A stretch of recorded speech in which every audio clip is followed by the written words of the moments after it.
Hello friends, कैसे हैं आप लोग और कैसी चल रही है आपकी तैयारी। आई होप आप लोग अच्छे से पढ़ाई कर रहे होंगे। तो आपकी इस पढ़ाई में, इस स्टडी में कुछ हेल्प करने के लिए मैं एक टॉपिक वाइज एक लेकर आई हूँ जो एग्ज़ाम के लिए हेल्पफुल होगा, UP TGT and PGT music vocal के लिए। और वो टॉपिक है भारत में संगीत की उत्पत्ति। देखिए, सबसे पहले शुरुआत होती है भारत में संगीत की उत्पत्ति से। हमें ये जानना ज़रूरी हो जाता है कि भारत में संगीत की उत्पत्ति कैसे हुई, कब हुई, और अलग अलग युग में, अलग अलग काल में जो है वो क्या योगदान रहा म्यूज़िक का। तो इससे रिलेटेड कई सारे क्वेश्चन एग्ज़ाम में आ जाते हैं। तो लेट्स स्टार्ट। सबसे पहले हम भारत में संगीत की उत्पत्ति पढ़ने से पहले हम जानेंगे संगीत का अर्थ एवं परिभाषा कि what is the true meaning of music. देखिए, म्यूज़िक को डिफ़ाइन करना बहुत मुश्किल बात है कि हम म्यूज़िक को नहीं डिफ़ाइन कर सकते, but here we are practicing for the written exam and want to qualify for the government exam, so that's why we need to know what is the correct meaning of music. So let's start. देखिए, इसके अनुसार संगीत जो है वो मनुष्य को प्रकृति की देन है। जाहिर सी बात है, नेचुरल थिंग इज़ देयर। इसी कारण विद्वानों ने प्रकृति को भी संगीत के जन्म का आधार माना है। एक फारसी कथा के अनुसार जल की धाराएं पत्थर पर पड़ने से उत्पन्न ध्वनि की 7 धाराओं से ही 7 स्वरों का आविर्भाव माना गया है। एक अन्य मतानुसार कोफाक में एक पक्षी है जिसे फारसी में आतिशजन कहा जाता है और इसकी चोंच में 7 छेद होते हैं और उन 7 छेदों से ही 7 स्वरों की उत्पत्ति मानी जाती है। ठीक है, this was the second opinion.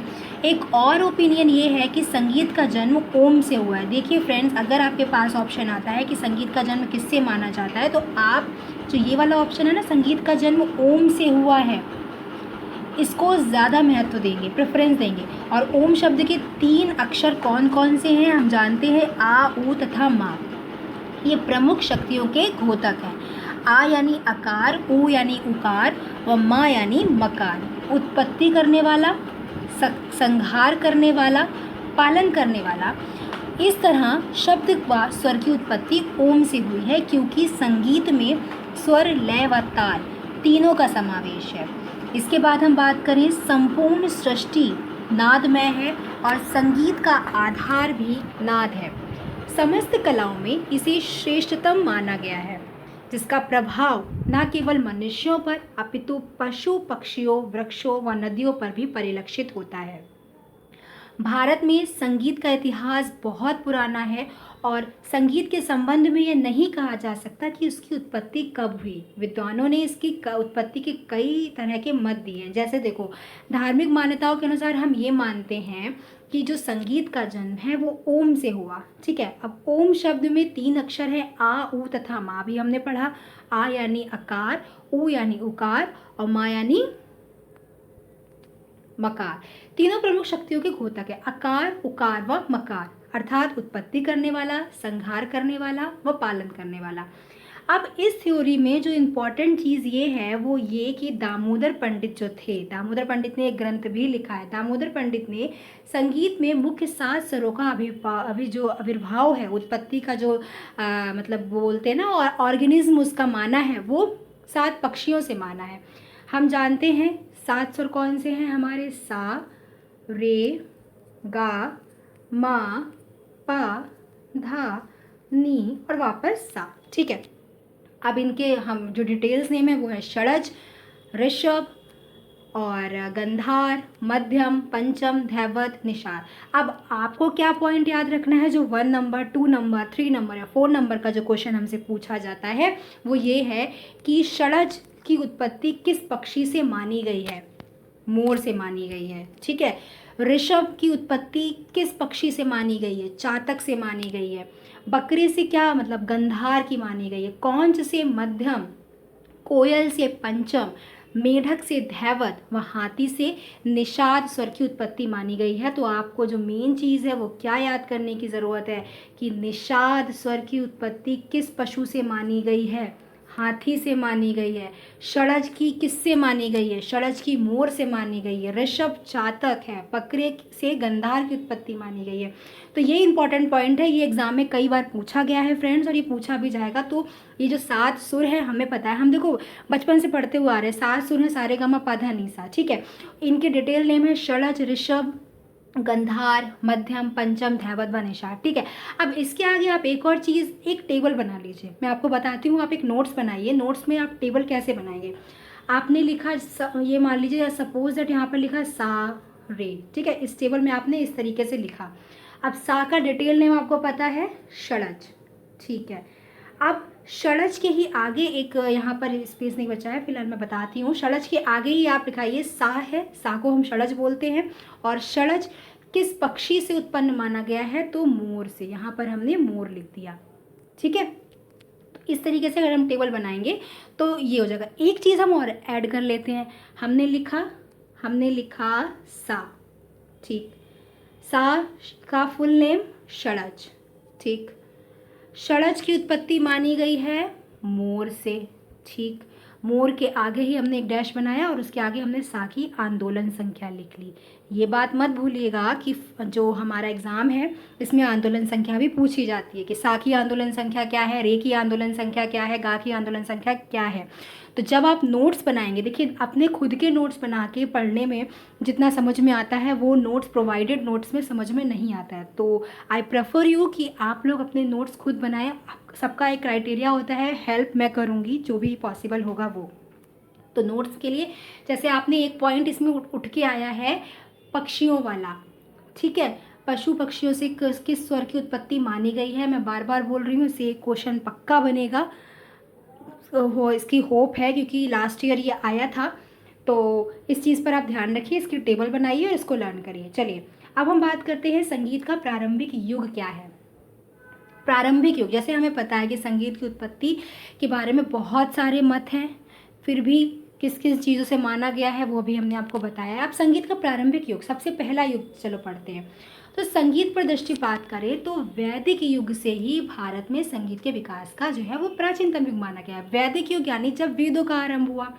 तो यह युग जो है वो 700 से 800 तक माना जाता है, ठीक है। वैदिक युग का आरंभ आर्यों के आगमन से माना जाता है कि जब, देखो आप हिस्ट्री भी अगर पढ़ते होंगे तो आपको पता होना चाहिए कि हाँ कब हमारे देश में आर्य ने आना शुरू किया था। तो आर्यों के आगमन से ही जो है हमारा वैदिक युग शुरू हो गया था। तो अब इस सब्जेक्ट में भी बहुत सारे जो है, एक मत नहीं है, बहुत सारे मतभेद हैं कि आर्य कहाँ से आए थे, उनकी संस्कृति का आधार वेद कैसे माने जाते हैं। वेद कितने हैं? 4 वेद हैं, ऋग्वेद, अथर्ववेद, सामवेद व यजुर्वेद, ठीक है। ये 4 वेद हैं, नो डाउट आपको पता है। जिसमें से सामवेद जो है वो पूरा संगीत में माना जाता है। अभी मैं इसके बारे में आगे डिस्कस करूँगी अभी क्या है। सबसे पहली चीज़, क्वेश्चन क्या पूछा जा रहा है हम उस तरह से स्टडी पढ़ेंगे। बहुत सारी बुक्स मार्केट में अवेलेबल हैं, ठीक है। आप किसी भी बुक्स को परचेज करके अपने स्टडी कर सकते हो, but the main thing is that कि आप उसमें से क्वेश्चन कैसे निकालते हो, क्योंकि अगर आप उसमें से क्वेश्चन निकालना सीख गए तो आप एग्ज़ाम भी क्रैक कर लेंगे, नो डाउट। तो प्रथम वेद ऋग्वेद है। इसके रचना काल में प्रातः सायं गायन वादन के माध्यम से ईश्वर की आराधना की जाती है, ठीक है। गायन वादन एवं नृत्य की तीनों विद्याओं का प्रचलन इस समय में था, समझ में आ गया, ठीक है। गीत के लिए गीत, गातु, गाथा, गायत्र, गीति तथा साम शब्द का प्रयोग होता था। अब आपसे क्वेश्चन क्या पूछा जा सकता है, ध्यान दीजिए।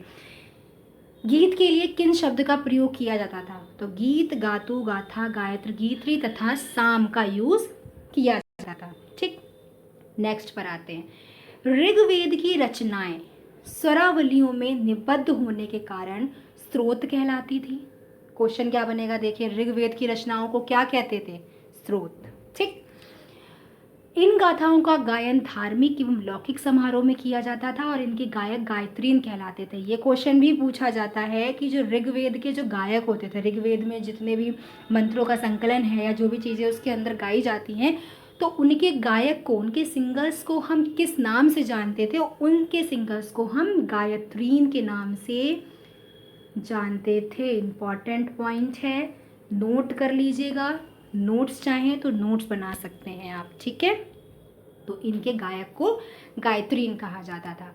नेक्स्ट पर आते हैं, गायन के साथ वाद्य में अवनद्य, तंत्र एवं शिशिर वाद्यों का प्रयोग किया जाता था। ठीक है। संगीत की दो धाराएं इस युग में प्रचलित थी। एक होता है मार्गी संगीत, और मार्गी संगीत को हम कहते हैं मोक्ष वाला संगीत, और दूसरा होता था मार्गी संगीत जिसका प्रयोग आध्यात्मिक कार्य जैसे यज्ञ हो गया, अनुष्ठान हो गया, इन चीज़ों में किया जाता था। और मार्गी संगीत होता था, दूसरा होता था देशी संगीत, जो लोक रुचि के अनुरूप विकसित हुआ, कि जो लोगों ने पसंद करना शुरू किया। जैसे आज के टाइम पर हम लोग देखते हैं कि क्लासिकल म्यूज़िक से ज़्यादा लोग जो है ये हिप हॉप और वेस्टर्न टाइप म्यूज़िक है ये ज़्यादा पसंद करते हैं। तो जन सामान्य अपने हर्ष उल्लास, अपने मन के उद्गारों को देशी संगीत के माध्यम से व्यक्त करना था। इस पॉइंट से क्या क्वेश्चन बन सकता है कि संगीत के दो प्रकार कौन से माने गए? एक तो माना गया मार्गी संगीत, ठीक है, और मार्गी संगीत यानी मोक्ष देने वाला संगीत, वो संगीत जो मोक्ष के लिए प्राप्त हो, मतलब करा जाए, जिसमें ईश्वरीय आराधना की जाए। दूसरा संगीत देशी संगीत, जो लोग अपने मनोरंजन के लिए या अपने मन की भावनाओं के लिए यूज़ करते थे, वो देशी संगीत। दो पॉइंट इससे बनते हैं। नेक्स्ट, ऋग्वेद काल में अवनद्य वाद्यों में दुदुम्बी, आडंबर, भूमि दुदुम्बी, तंत्री वाद्यों में कांड वीणा, करकरी वीणा और शिशिर वाद्यों में तुड़व आदि और बाकुर आदि का उल्लेख मिलता है। Point to be noted. Rigveda, अब सबसे पहली चीज़ आपको पता होना चाहिए, अवनद्य वाद्य क्या होते हैं, तंत्री वाद्य क्या होते हैं, शिशिर वाद्य क्या होते हैं। चलिए मैं एक बार बता देती हूँ। अवनद्य वाद्य वो वाद्य होते हैं जिनको हम थोड़ा सा बीट देकर यूज़ करते हैं, लाइक तबला हो गया है ना, ढोलक हो गया, अवनद्य वाद्य हो गया।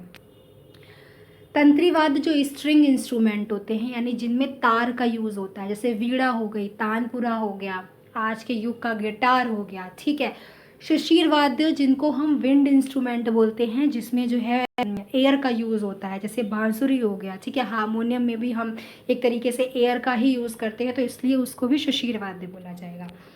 उस समय यानी वेद काल की हम बात कर रहे हैं, वैदिक युग में भी हमने पढ़ा 4 वेद होते हैं, ऋग्वेद, अथर्ववेद, यजुर्वेद और सामवेद। उसमें भी हम ऋग्वेद की बात कर रहे हैं फ्रेंड्स। तो ऋग्वेद में हमने पढ़ा अवनद्य वाद्यों के बारे में। तो पॉइंट्स क्या नोट रखना है कि ऋग्वेद में अवनद्य वाद्यों में कौन से वाद्य थे? आपको ऑप्शन दे दिए जाएंगे, आपको पता होना चाहिए। दुदुम्बी और आडंबर, भूमि दुदुम्बी, ये अवनद्य वाद्य थे।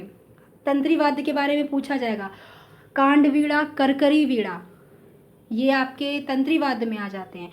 शिशिर वाद्य में आपके आ जाता है तुड़व नादी और बाकुर आदि, ठीक है। चलिए, ऋग्वेद काल के बाद हम यजुर्वेद की बात करते हैं। तो यजुर्वेद में उन मंत्रों का संकलन है जिनका गायन यज्ञादि के अवसर पर कर्म कांड के लिए होता था, और यजुर्वेद में 4 गायक होते थे। सबसे इम्पॉर्टेंट चीज़, यजुर्वेद में कितने गायक होते थे? 4 गायक। लर्न रखिएगा, इसको याद रखिएगा ये बात। उनको क्या कहा जाता था? उनको होता, अर्धवयु, उद्गाता तथा ब्रह्मा कहा जाता था। एक बार फिर से सुन लीजिए, होता, अर्धवयु, उद्गाता तथा ब्रह्मा के नाम से जाना जाता है। यजुर्वेद में साम गायक का सर्वप्रथम स्थान है। यजुर्वेद काल विशेष रूप से यज्ञादि का उत्कर्ष काल था। इन यज्ञों में साम गायन का अनिवार्य स्थान रहा है। अब यजुर्वेद के बाद अथर्ववेद की बात कर लेते हैं। तो अथर्ववेद के अनुसार ऋक् साम दोनों यज्ञ कर्म के लिए ओज बल और भागल्य का संपादन करने वाले हैं। इन्हीं के द्वारा क्रियाक्रमों का विधान संपन्न होता है। विशिष्ट सामों तथा स्त्रोतों के अतिरिक्त गाथा, नाराशंसी, रैमित आदि लौकिक गीतों, गान, विवादी प्रसंगों पर किया जाता है। तो अथर्ववेद से तो यही चीज़ है आपके सामने निकल आती है। भी इंपॉर्टेंट आता है सामवेद। सामवेद से क्वेश्चन ज़्यादा पूछे जाते हैं। सामवेद पूर्णतया संगीतमय है, फर्स्ट पॉइंट, ठीक है। साम संगीत से ही भारतीय संगीत का विकास हुआ है। ऐसा कहा जाता है कि गांधर्व वेद को सामवेद का ही उपवेद माना जाता है। संगीत का जो मूल स्रोत है वो सामवेद ही है। ऋचाओं के ही संगीत में परायण से सामगान प्रथम विकास ऋषियों द्वारा किया गया। सामगान से पहले 3 स्वरों का प्रयोग होता था। ये स्वर जो है उदात, अनुदात व स्वरित, कई बार एग्जाम में पूछे जा चुके हैं। तो सामगान में पहले 3 ही स्वरों का प्रयोग होता था और उन स्वरों को कहते हैं उदात्त, अनुदात्त व स्वरित। और आगे चलकर स्वरों की संख्या बढ़कर हो गई 7। तो पहले कितने स्वर प्रचलित थे? 3। और उन स्वरों का नाम क्या था? उन स्वरों का नाम था आपका उदात्त, अनुदात्त व स्वरित। ठीक है, आगे बढ़ते हैं। सामगान के 3 मुख्य भाग थे। कितने भाग थे सामगान के? सामगान के 3 मुख्य भाग थे, प्रस्ताव, प्रतिहार और उद्गीत। ठीक है, इसके अतिरिक्त इनके कितने उपांग थे? 3 उपांग थे, हिंकार, उपद्रव व निधाना। ये याद रखिएगा। आगे चलकर इन्हीं में से ध्रुवद के 4 पद बने। साम गायन के 2 रूप प्रचलित थे, पहला आर्थिक था व दूसरा गान संहिता था। साम गायन में स्वर का विशेष महत्व था। साम का आरंभ जो है वो ओम स्वर से करने की प्रथा थी व अंत भी ओम से ही होता था। सामवेद की आर्चिक संहिता है उसमें कुल 8000 मंत्र हैं। ये क्वेश्चन पूछा जा चुका है। मैंने जो आपको प्रैक्टिस क्वेश्चंस करवाए हैं उसमें आप देखिएगा, क्वेश्चन पूछा गया है कि सामवेद की आर्चिक संहिता में कुल कितने मंत्रों का उल्लेख किया गया है। तो आर्चिक संहिता में, जो सामवेद की आर्चिक संहिता है, उसमें 8000 मंत्रों का संकलन है और इनके गायन की संख्या क्या है? 14820। ठीक। वैदिक काल में आर्य अपने देवताओं की उपासना संगीत के द्वारा ही करते थे। गायन व वादन में वीणा वाद्य का विशेष महत्व था।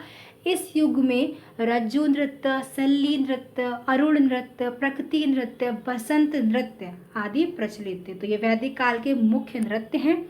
ये ध्यान रखिएगा कौन कौन से हैं? रज्जु नृत्य, सल्ली नृत्य, अरुण नृत्य, प्रकृति नृत्य, बसंत नृत्य, ये सारे। ठीक है। वैदिक सामगान में प्रचलित सप्त स्वरों के नाम क्या हैं? देखिए 7 स्वर वैदिक में जो सामगान होता था।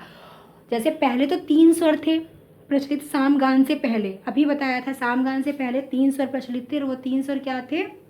स्वरित, उदात्त, स्वरित, ठीक है, उदात्त और अनुदात्त। उसके बाद 7 स्वर सामने आए। ठीक है, अब उन 7 स्वरों के नेम क्या हैं? कुंठ, प्रथम, द्वितीय, तृतीय, चतुर्थ, मंद्र और अतिस्वार्य। वैदिक संगीत प्रस्ताव, हुकार, उद्गीत, प्रतिहार, उपद्रव, निधान व प्रणव नामक 7 भागों में बटा था। स्वरों के प्रस्तुतिकरण को बहुत महत्व दिया जाता था, अतः मूल रूप से वैदिक काल में संगीत का आध्यात्मिक रूप प्रखर रहा। वैदिक कालीन संगीत ही हमारे वर्तमान संगीत का आधार स्तंभ रहा। यानी अब हमने वैदिक काल संगीत के बारे में पढ़ लिया और हमने आप देखा कि क्या क्या इंपॉर्टेंट चीज़ें हमने पढ़ी। हमने ऋग्वेद के बारे में पढ़ा, उनके गायकों को क्या बोला गया था, गायत्रीन बोला गया था। ठीक है, फिर हमने सामवेद के बारे में पढ़ा, अथर्ववेद देखा, यजुर्वेद देखा और 3 स्वर मेन देखे, स्वरित, उदात्त और अनुदात्त। उसके बाद 7 स्वर हमने अभी आपको बताया कि उन 7 स्वरों के नाम है कुंठ, प्रथम, द्वितीय, तृतीय, चतुर्थ, मंद्र और अतिस्वार्य। ठीक है, अब वैदिक काल के बाद हम बात करते हैं पौराणिक काल की। मतलब वेदों का तो विवरण हो गया, म्यूजिक जो है वो वेद काल में कैसे कैसे यूज़ हुआ, किन किन वेदों में क्या क्या स्वर रखे गए, कौन कौन से वाद्यों को किस नाम से जाना गया। ठीक है, वो हमने देखा। अब हम बात करते हैं पौराणिक काल की।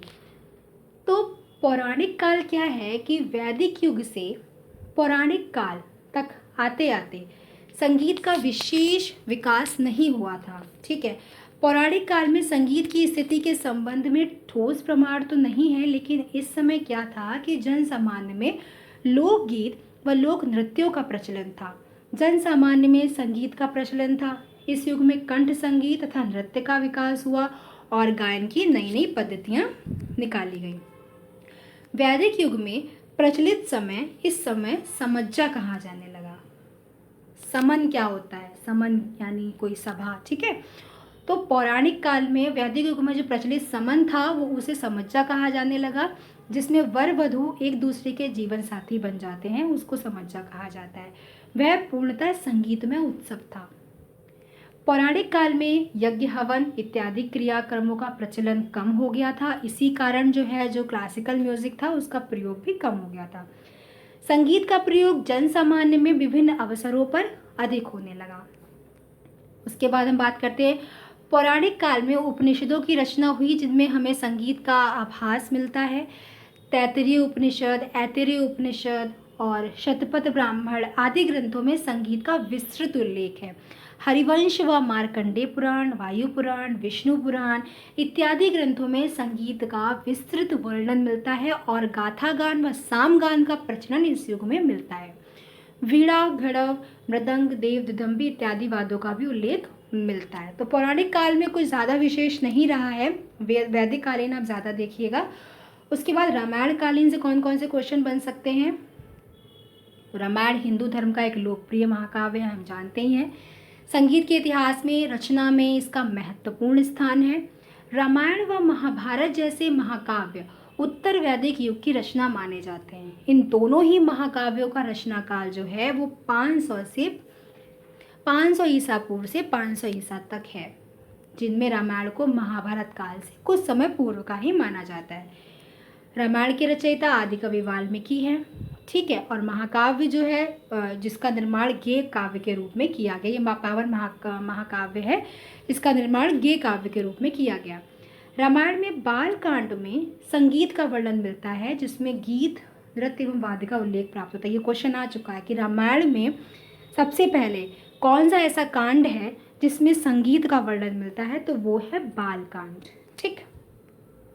साम संगीत इस समय अपने उत्कर्ष पर था। रावण सामगान के माध्यम से ही शिव की आराधना किया करता था। एक रावण स्तोत्रम है और उस वजह एक स्तुति भी है, नमामि शमी श्याम करके, बहुत ही फेमस है रामायण में, और वो सारी म्यूजिक से ही थी रिलेटेड।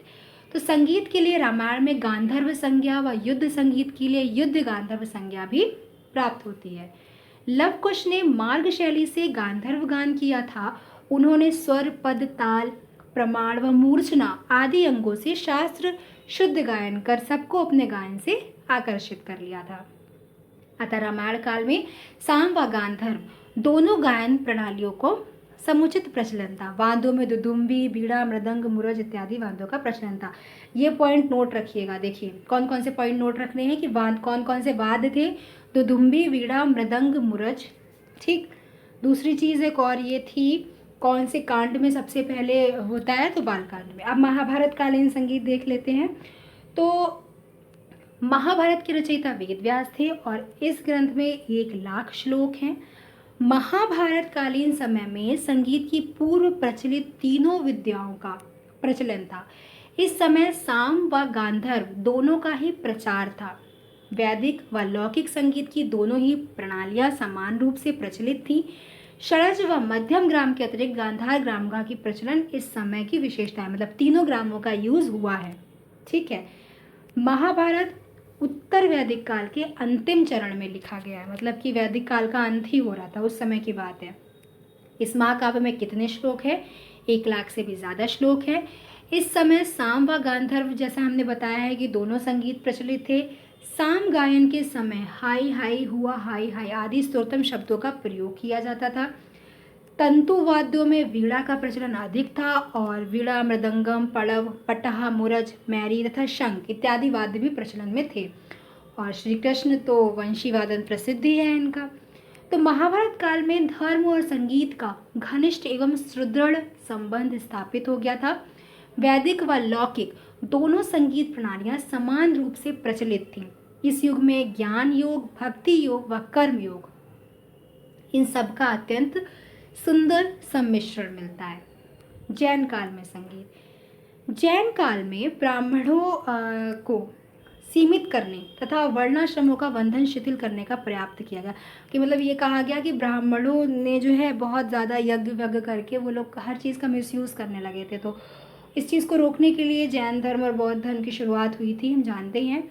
तो जब उस पर फ़र्क पड़ा तो म्यूज़िक पर भी पड़ा। फलस्वरूप संगीत पर जो है वो ब्राह्मणों का जो एकमात्र अधिकार था वो सबके हाथों में पहुंच चुका था। और जैन काल में संगीत की नींव महावीर स्वामी ने लगभग 600 ईसा पूर्व के सिद्धांत सत्यता, पावनता व सुंदरता, अहिंसा और अस्तेय पर रखी। इस प्रकार संगीत के धरातल को पुनः ऊंचा बनाया गया। जैन आगामों में जन जन में प्रचार के लिए जो चलित चीज़ें थीं, इन गीतों का प्रयोग किया गया। इस युग में वीणा का जो प्रचार है वो प्रगतिपूर्ण था। ठीक है।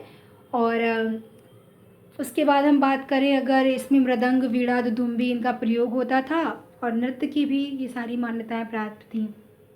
जैन धर्म के प्रचार प्रसार में संगीत का बहुत योगदान रहा है। उसके बाद हम बौद्धकालीन संगीत की बात कर लेते हैं। तो बौद्धकालीन में, इस काल में शास्त्रीय संगीत का विकास महाभारत काल से भी अधिक हुआ है। बौद्ध धर्म के संस्थापक भगवान बुद्ध थे, हम जानते ही हैं। और इस काल में संगीत की विशेषता रही है कि मानव कल्याण के हित के लिए अनेक गीतों का सृजन हुआ है। आप देखते होंगे, आप जो जैन और बौद्ध वाले जो भजन होते हैं या सॉन्ग होते हैं, बहुत ही स्पिरिचुअल होते हैं, बिल्कुल कनेक्ट हो जाते हैं हमारी सोल के साथ। तो उसके बाद फिर हम बात करते हैं कि वाद्यों में क्या क्या था। महती, वीणा, मृदंग, पड़व, तूर्य व वेणु, ये सब प्रचलित था। तो ये इंपॉर्टेंट चीज़ है इस काल में। मौर्य काल की बात करें तो मौर्य काल में सर्वप्रथम चंद्रगुप्त मौर्य का नाम हमारे सामने आता है और इनका राज्यकाल 321 ईसा पूर्व से लगभग 328 ईसा पूर्व तक माना गया है। और चंद्रगुप्त मौर्य स्वयं एक संगीत प्रेमी था, उनको खुद बहुत अच्छा लगता था, बहुत गायिकाएँ और गायन संगीत वादन करती थी इनके दरबार में। और बस इसमें क्या था, इसमें मेन चीज़ आपको समझ जाना, संगीत उत्सव का जो आयोजन है वो दोबारा से मौर्य काल में शुरू हो गया था, जो वैदिक कालीन का अंत होते होते बीच में उस समय रुक गया था। गुप्तकालीन संगीत, तो सम्राट अशोक के बाद शुंग, कनिष्क तथा नाग काल का भी पदार्पण हुआ, किंतु इन सभी युगों में संगीत की जो विशेष उन्नति है वो नहीं हो पाई थी। और इस काल में भरत के जो पुत्र थे दत्तिल का संगीत आधारित ग्रंथ दत्तिलम की रचना हुई थी। ये क्वेश्चन पूछा जाता है। सबसे पहली चीज़, दत्तिलम किसने लिखा है? दत्तिल ने। दत्तिल कौन थे? भरत के पुत्र थे। और किस काल में इसकी रचना हुई थी? तो गुप्तकालीन में हुई थी। ठीक है। हर्षवर्धन काल की बात कर लेते हैं। तो हर्षवर्धन 606 ईस्वी से 647 तक इनका काम रहा है, कार्यकाल। और इसमें जावा, लंका, वर्मा, सुमात्रा इत्यादि देशों में जो जो चीज़ें प्रचलित हुई हैं उनके बारे में डिस्क्रिप्शन है। और इसके बाद राजपूतीन कालीन में ये हुआ कि मौर्य और गुप्त काल में संगीत की जो स्थिति रही वो इस काल में नहीं थी, मतलब ज़्यादा विकास नहीं हुआ था, संगीत कई भागों में बंट चुका था। राजपूतों की स्त्रियाँ संगीत प्रिय होती थी वो, और उनके लिए ये चीज़ें विशेष प्रिय होती थी। संगीत के क्षेत्र में घरानों की नींव जो है वो राजपूत कालीन में पड़ी है। तो आज के लिए भी इतना ही रहते हैं। हम मध्यकाल की बात अपनी नेक्स्ट वीडियो में करेंगे, क्योंकि अगर एक साथ वो करेंगे ना तो ओवरफ्लो हो जाएगा। So I think it's not a good. तो हमें क्या करना है, हमने आज क्या पढ़ा? हमने पढ़ा संगीत की परिभाषा के बारे में पढ़ा, और संगीत का प्रारंभिक युग यानी वैदिक काल में संगीत की क्या स्थिति थी, पौराणिक काल में संगीत की स्थिति क्या थी। उसके बाद हमने देखा कि रामायण कालीन संगीत में जो इम्पोर्टेंट चीज़ क्या थी, महाभारत कालीन संगीत में क्या थी, जैन काल में क्या थी, बौद्ध कालीन संगीत में क्या इनकी स्थिति थी, मौर्य काल में क्या थी, गुप्त कालीन में क्या थी, हर्षवर्धन कालीन में क्या थी और राजपूत कालीन में क्या थी। अब हम संगीत का जो मध्यकाल है वो अपनी नेक्स्ट वीडियो में पढ़ेंगे। तब तक के लिए आप इनमें जो मेन पॉइंट्स हैं उनको पढ़ना शुरू कर दीजिए। अगर आप नोट्स बनाना चाहते हैं, श्योरली आप नोट्स बनाइए, क्योंकि अपने नोट्स से पढ़ने का से हमें वो चीज़ें क्लियर हो जाती है हमारे माइंड में और देर तक याद रहती हैं। सो ऑल द बेस्ट, मिलते हैं अब नेक्स्ट टॉपिक पर। Thank you.